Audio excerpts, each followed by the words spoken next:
Fortunately, he was able to climb down safely, but that's when a strange noise could be heard coming from the other end of one of the hallways. Safe is still here. I wonder what's in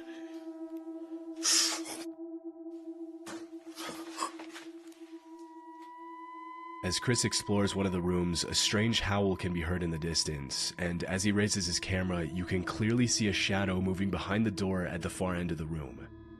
By this point, it's pretty clear that not only are multiple other people in the building with him, but now he's possibly being stalked.